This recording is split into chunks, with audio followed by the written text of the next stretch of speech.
সুরেশ তার নতুন বউ সহেলীকে নিয়ে গ্রামের বাড়িতে আসে। সহেলী ছিল শহরের এক নামি দামি বিজনেসম্যানের মেয়ে। সহেলীর খুবই ইচ্ছে ছিল সে ডাক্তার হবে, কিন্তু তার আগেই সুরেশের সঙ্গে তার বিয়ে হয়ে যায়। আসলে সুরেশকে সহেলী খুবই পছন্দ করত, তাই সহেলী বিয়ের আগে সুরেশকে বলে, দেখো সুরেশ, আমি তোমাকে একটা কথা বলছি, আমার না ডাক্তার হওয়ার স্বপ্ন, আমি ডাক্তারি পড়াশোনা করছি, তাই আমি চাই বিয়ের পরেও আমি আমার পড়াশোনাটা যেন করতে পারি। দয়া করে তুমি আমার পাশে থেকো। কি হলো সুরেশ, তুমি কথা বলছো না কেন? তুমি আমার পাশে থাকবে তো? হ্যাঁ সহেলী, নিশ্চয়ই আমি তোমার পাশে থাকবো, তুমি তোমার স্বপ্ন পূরণ করতে পারবে। কিন্তু সহেলী, আমি যদি আমাদের বাড়িতে তোমাকে নিয়ে যাই, তাহলে তুমি হয়তো আমাদের বাড়ি দেখে তোমার স্বপ্নের কথা ভুলে যাবে। আসলে তোমার বাবার মতো আমরা অত ধনী নয়, আমরা হলো মধ্যবিত্ত, আর যেখানে গিয়ে তোমাকে সংসারের সমস্ত কাজ করতে হবে। আমি তোমার বাড়ির সব কাজকর্ম করব, তোমার বাড়ির সকলের খুব ভালো মতো খেয়াল রাখবো, একদম নিজের বাবা মায়ের মতো। আর তোমার বোনকেও আমি নিজের বোনের মতোই দেখবো। কিন্তু তোমাকেও এই কথাটা মনে রাখতে হবে, আমি ডাক্তারি পড়াশোনাটা যেন করতে পারি। আচ্ছা ঠিক আছে, আমি এই কথাটা মাথায় রাখবো। আর হ্যাঁ, বাড়ির কাউকে এই কথাটা জানাবার কোনো প্রয়োজন নেই। হয়তো এই কথাটা জানলে মা বাবা তোমাকে ডাক্তারি পড়তে দেবে না, কারণ তুমি তো সবই বোঝো গ্রামের মানুষ আর শহরের মানুষ কতটা আলাদা হয়। গ্রামের মানুষরা সবসময় ভাবে যে এগুলো করে কি হবে, পড়াশোনা করে তো কোনো লাভ হয় না, কিন্তু শহরের মানুষরা এইসব কিছু ভাবে না।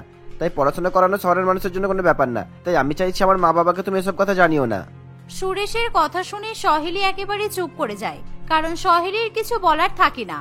আর সেদিনই সুরেশ সহেলীকে বিয়ে করে নিজেদের গ্রামের বাড়িতে নিয়ে চলে যায়। কিন্তু সুরেশের বাবা মা এবং বোন তাদেরকে দেখে একেবারে চমকে ওঠে, কারণ সহেলী খুবই মডার্ন মেয়ে ছিল, আর সে খুবই ছোট একটা ড্রেসও পরেছিল। কিরে সুরেশ, তুই এটা কাকে নিয়ে এসেছিস? তুই কি জানিস না তুই গ্রামে থাকিস, আর তুই গ্রামে এরকম একটা মেয়েকে নিয়ে ঘুরে বেড়াচ্ছিস? এটা যদি সবাই দেখে তাহলে তোর বাবার নাম কতটা খারাপ হবে বলতো? মা, এটা অন্য কোনো মেয়ে নয়, এটা আসলে তোমার বৌমা। আমি দুদিন অফিসে ছুটি পেয়েছি, তাই ভাবলাম তোমার বৌমাকে একবার আমাদের আসল বাড়িটা দেখতে নিয়ে আসি। তোমার বৌমানে তো জানা দরকার যে আমরা কোথায় থাকি। তুই কিন্তু এটা একদমই ঠিক করিসনি। তুই তো সবই জানিস আমাদের বাড়ির পরিস্থিতি কেমন, তবুও তুই এখন বিয়ে করলি। আর তাছাড়া আমি তো ভেবেছিলাম তোর কাছ থেকে টাকা পয়সা নিয়ে বাড়িটা ঠিক করব, কিন্তু এখন তো তুই মনে হয় আর কোনো টাকা পয়সা দিবি না। তাছাড়া তোর বোনটারও তো বিয়ের বয়স হয়েছে। আমাদের এই বাড়িটার দিকে একবার তাকিয়ে দেখ তো কেমন অবস্থা। এখানে 2 দিন থাক, তারপরে তুই বুঝতে পারবি। মা, এখন এসব কথা না বলে তুমি দাদা আর বৌদিকে বরণ করে বাড়িতে তোলো, কারণ বৃষ্টি চলে এসেছে। আর কতক্ষণ দাঁড়িয়ে থাকবে ওরা বাইরে? এই কথা শুনে প্রিয়াঙ্কা দেবী সুরেশ এবং সোনালীকে বরণ করে বাড়িতে তোলে। আর বাড়ির মধ্যে ঢুকে সোনালী তার শ্বশুর বাড়িটা ঘুরে ফিরে দেখতে থাকে। বাবা, সুরেশ তো তাহলে ঠিকই বলেছিল, এখানে এসে আমি আমার স্বপ্নকে তো এক ফোঁটাও দেখতে পাচ্ছি না। মনে হচ্ছে আমার সব স্বপ্ন ভেঙে চুরমার হয়ে গেছে। আমি যদি এই শ্বশুর বাড়িতে থাকি তাহলে আমার স্বপ্ন কখনোই পূরণ করতে পারবো না, কারণ সুরেশ যা টাকা পাবে সবই তো এই সংসারেই লেগে যাবে। তাহলে আমার পেছনে টাকা খরচ করবে কি করে? ডাক্তারি পড়াশোনা করতে তো অনেক টাকার দরকার। বৌদি, তুমি এত কিছু কি ভাবছো? এসো, আমি তোমাকে তোমার ঘরটা দেখিয়ে দিচ্ছি। আজ থেকে তুমি ওই ঘরেই থাকবে, ঠিক আছে? আর হ্যাঁ, তোমার হাতের রান্না কিন্তু আমরা সবাই খেতে চাই। একদিন দাদা আমাকে তোমার কথা বলেছিল, তবে আমি বাবা মাকে তোমার কথা কিছুই বলিনি। কি, আমার কথা তোমার দাদা তোমাকে বলেছিল? তার মানে তুমি সবই জানতে আমাদের ব্যাপারে? হ্যাঁ বৌদি, আমি সবই জানতাম। আচ্ছা, অনেক রাত হলো আর বাইরে কিন্তু প্রচন্ড বৃষ্টি পড়ছে। এই নাও, আমি তোমার রুমে কয়েকটা বালতি দিয়ে যাচ্ছি। আসলে আমাদের বাড়ির ছাদটা অনেক দিনের পুরানো তো, তাই কিন্তু উপর দিয়ে জল পড়ে। যেখানে যেখানে জল পড়বে তুমি সেখানে সেখানে এই বালতিগুলো বসিয়ে দেবে। ঝুমার কথা শুনে সোনালী একেবারে চমকে ওঠে, কিন্তু তবুও সোনালী কিছু বলতে পারে না, কারণ সে বাড়িতে নতুন হওয়ায় সে মুখ ফুটে কোনো কথা বলার সাহস পায় না। আর ঝুমাও তার বৌদির ঘরে কয়েকটা বালতি বসিয়ে দিয়ে নিজের মতো চলে যায়। আর কিছুক্ষণের মধ্যেই সোনালীর ঘরে ছাদের উপর থেকে জল পড়তে থাকে। এর ফলে সোনালী চারিদিকে বালতিগুলো বসিয়ে দেয়। আচ্ছা সুরেশ, তুমি এত তাড়াতাড়ি কেন বিয়ে করলে? তুমি যদি বিয়েটা দেরি করে করতে তাহলে হয়তো আমার স্বপ্নটাও পূরণ হয়ে যেত। আমি বাবার কাছে থাকতাম, বাবা আমার সব দায়িত্ব নিত, তোমাকে তাহলে আমার কথা ভাবতে হতো না।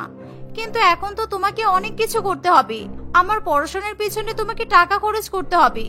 তোমাকে তোমার এই বাড়িটাও ঠিক করতে হবে। এরকম বাড়িতে আমরা কতদিন থাকবো? দেখো কেমন জল পড়ছে। হ্যাঁ সোনালি, আমি সবকিছুই বুঝতে পারছি। আমার কাছে যা টাকা জমানো আছে ওটা আমি তোমার পেছনেই খরচ করতে চাইছি, কেননা তোমার স্বপ্ন আমি কোনো মতেই ভাঙতে দেবো না। তুমি তোমার স্বপ্ন নিশ্চয়ই পূরণ করতে পারবে। এই বলে সুরেশ এবং সোনালি সেদিন কোনো রকমে ঘুমিয়ে পড়ে। কিন্তু রাত্রিবেলা সোনালির কোনো মতে ঘুম আসে না, কারণ সোনালি তার বাবার বাড়িতে এসি রুমে থেকেই বড় হয়েছে। কিন্তু এখন তার মধ্যবিত্ত শ্বশুর বাড়িতে কোনো ঘরেই এসি থাকে না, সেই সাথে মশার উপদ্রব তো আছেই। তাই কোনো মতে সোনালি চেষ্টা করলেও ঘুমাতে পারে না। এভাবেই কোনো রকমে সেই রাতটা কাটে। আর পরের দিন সোনালি ফ্রেশ হয়ে সবার জন্য রান্না বান্না করে। সোনালির হাতের খাবার খেয়ে সকলে খুবই প্রশংসাও করে। দুপুরবেলা আবার সোনালি সবাইকে ভাত, ডাল, মাংস কষা এবং আরো কয়েক রকম তরকারি রান্না করে খাওয়ায়। আর সন্ধ্যাবেলা বৃষ্টি হতে না হতেই ঝুমা তার বৌদিকে পকোড়া বানানোর কথা বলে। বৌদি, আজকে কিন্তু আমি পকোড়া খাবো। তোমার হাতের খাবার খেয়ে আমরা সবাই দেখলাম তুমি কিন্তু দারুণ রান্না করতে পারো। এবার তাড়াতাড়ি পকোড়া বানিয়ে দাও প্লিজ। আচ্ছা ঠিক আছে, আমি তোমার জন্য ঝাল ঝাল পকোড়া বানিয়ে নিয়ে আসছি। বলছি বৌমা, তুমি যখন পকোড়া বানাচ্ছো তাহলে আমার জন্য দুটো পকোড়া আজকে বানিয়ে নিয়ে এসো। আমারও পকোড়া খাবার খুব ইচ্ছা করছে। এই বৃষ্টির দিনে পকোড়া খাওয়ার সকলেরই তো ইচ্ছে যায়, তাই না? তাই আজ আমারও ইচ্ছা হয়েছে। শ্বশুর মশাইয়ের কথা মতো সোনালি রান্নাঘরে গিয়ে পকোড়া বানাতে শুরু করে। আর দেখতে দেখতে কিছুক্ষণের মধ্যেই সোনালি সবার জন্য পকোড়া বানিয়ে নিয়ে আসে।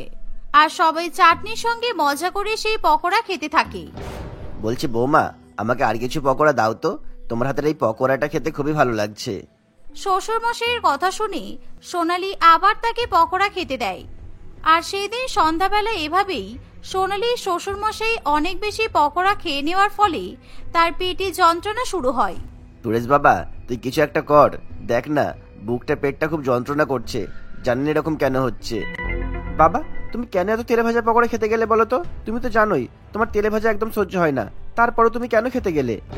ঠিকই বলেছিস, তোর বাবাটাও না মুখের সামনে যদি একটু কিছু পায় তাহলে সেটা আর ছাড়বে না। নিজের শরীরের কথা একবারও ভাবে না। কি হলো তোমার? এখন এই বৃষ্টি বাদলের দিনে তোমার জন্য ওষুধপালা কিনতে কে যাবে? আর তাছাড়া ডাক্তার কি এখন বাড়িতে আসতে চাইবে? ডাক্তার বাড়িতে এলেও সে তো ওষুধ লিখে দিয়ে চলে যাবে। সেই ওষুধগুলো তো তারপর কিনতে হবে। বাবা, তুমি কেন শুধু শুধু এতগুলো পকোড়া খেতে গেলে? এখন তোমার জন্য সবাই চিন্তা করছে। আচ্ছা, আমি বরং একবার ডাক্তারকে ফোন করে বাড়িতে আসতে বলি। বলছি ঝুমা, ডাক্তারকে ফোন করার দরকার নেই, কারণ এখন এই বৃষ্টির মধ্যে এই গ্রামের মধ্যে ডাক্তারবাবু আসবে না। এত ঝড় বৃষ্টির দিনে কে বা বাইরে বেরোতে চাই বলো তো? আর সুরেশ, আমি তোমাকে একটা ওষুধ লিখে দিচ্ছি, তুমি বাবার জন্য নিয়ে চলে এসো। কিন্তু তোমার বাবার এই পেটে যন্ত্রণা, বুকে যন্ত্রণা, শুধুমাত্র ওষুধ খেলেই কি ঠিক হবে? না না, ডাক্তার দেখিয়ে ওষুধ খেলেই ভালো হবে, না হলে আমার মনে হয় না তোমার বাবার শরীর ঠিক হবে। আপনি কেন ভয় পাচ্ছেন মা? আমি যা ওষুধ আনতে বলছি, সুরেশ তুমি তাড়াতাড়ি নিয়ে এসো। ওই একটা ওষুধ খেয়েই বাবা ঠিক হয়ে যাবে, আমি বলছি তো। এই শুনে সুরেশ ছাতা নিয়ে তখনই ওষুধের দোকান থেকে ওষুধ কিনে নিয়ে আসে। আর বাড়িতে এসে সেই ওষুধ তার বাবাকে খাইয়ে দেয়। আর সেই ওষুধ খাওয়ার পর কিছুক্ষণের মধ্যেই সুরেশের বাবা অনেকটাই সুস্থতা অনুভব করে। বৌমা, তুমি এটা কি করে করলে? সত্যিই তো, ডাক্তাররাও এরকম কাজ করতে পারে না। আসলে তোমার শ্বশুর মশাই যে ডাক্তারের কাছে চিকিৎসা করান, সেই ডাক্তারবাবু 3-4 দিনের ওষুধ লিখে দিয়ে যায়। তারপরও কিন্তু তোমার বাবার পেটে যন্ত্রণা, বুকে যন্ত্রণা অত সহজে ঠিক হয় না। তাহলে তুমি এত তাড়াতাড়ি কি করে ঠিক করতে পারলে? কি ওষুধ লিখেছিলে তুমি? না না, আমি যদি এখন বাবা মাকে বলে দিই আমি ডাক্তারি পড়াশোনা করছি, তাহলে আমি কোনোদিনও আমার স্বপ্ন পূরণ করতে পারবো না। হয়তো বাবা মা আমাকে আর পড়াশোনা করতে দেবে না। না না, এখন এই কথাটা বলা মোটেই ঠিক হবে না। আসলে মা, আমার বাবারও ঠিক এরকমই একবার শরীর খারাপ হয়েছিল, তাই ডাক্তারবাবু আমাকে এই ওষুধটাই লিখে দিয়েছিল। আমি এই ওষুধটার নাম মনে রেখেছিলাম। কিন্তু বৌদি, তুমি কিভাবে জানলে তোমার বাবার মতো আমার বাবারও ঠিক একই রকমেরই যন্ত্রণা হচ্ছে? পেটে যন্ত্রণা, বুকে যন্ত্রণা তো অনেক রকমের হতে পারে। সেটা গ্যাস থেকেও হতে পারে বা অন্য কোনো অসুখও হতে পারে। তাই তুমি কিছু না জেনেই এরকম ভাবে কাউকে ওষুধ খেতে বলবে না, ঠিক আছে? এই কথা শুনে সহেলি আর কিছু বলে না। সে রান্নাঘরে চলে যায়। আর সহেলির পেছন পেছন সুরেশও সেখানে আসে। সহেলি, তুমি চিন্তা করো না, আসলে ওরা তো কিছুই জানে না, তাই তোমাকে ওরা এসব কথা শুনিয়ে দিয়েছে। আর হ্যাঁ, কালকে তোমাকে একটা পরীক্ষা দিতে যেতে হবে, তোমার মনে আছে তো?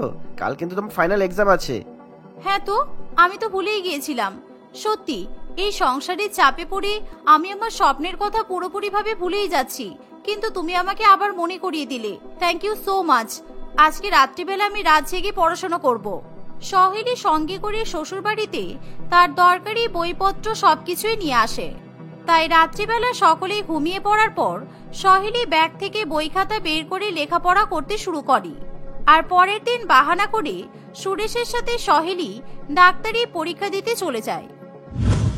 আর কিছু সপ্তাহ পরেই সেই পরীক্ষার রেজাল্ট আউট হলে সহেলি খুব ভালো নাম্বার পেয়ে পাশ করে। এভাবে সহেলি তার ডাক্তার হওয়ার স্বপ্ন পূরণ করে, কিন্তু এখনো পর্যন্ত সেই কথা তার শ্বশুরবাড়ির কেউ জানতে পারে না। আর একদিন সহেলি রান্নাঘরে দাঁড়িয়ে দাঁড়িয়ে খুবই কান্নাকাটি করতে থাকে। আমি এখন কি করে যাব? বাইরে এত বৃষ্টি পড়ছে, প্রায় বন্যা হয়ে গেছে। এবার আমি এখন মানুষের চিকিৎসা করতে যাব কিভাবে? বাড়িতে তো কেউ কিছুই জানে না। আমি একটা ডাক্তার হওয়া সত্ত্বেও কি মানুষের সেবা করতে পারবো না? তাহলে ডাক্তার হয়ে কি লাভ হলো আমার? রান্নাঘর থেকে সহেলির কান্নার আওয়াজ শুনে তার শাশুড়ি মা এবং ননদ দুজনেই সেখানে চলে আসে। বৌমা, তোমার চোখে জল কেন? কি হয়েছে? আচ্ছা, বুঝতে পেরেছি, তোমার বাবা মায়ের কথা মনে পড়ছে, তাই তো? কিন্তু এখন তো আমাদের গ্রামটা পুরোপুরি জলে ডুবে গেছে। তুমি এখন মায়ের বাড়িতে কি করে যাবে? না মা, আসলে আমি সেই জন্য কাঁদছি না।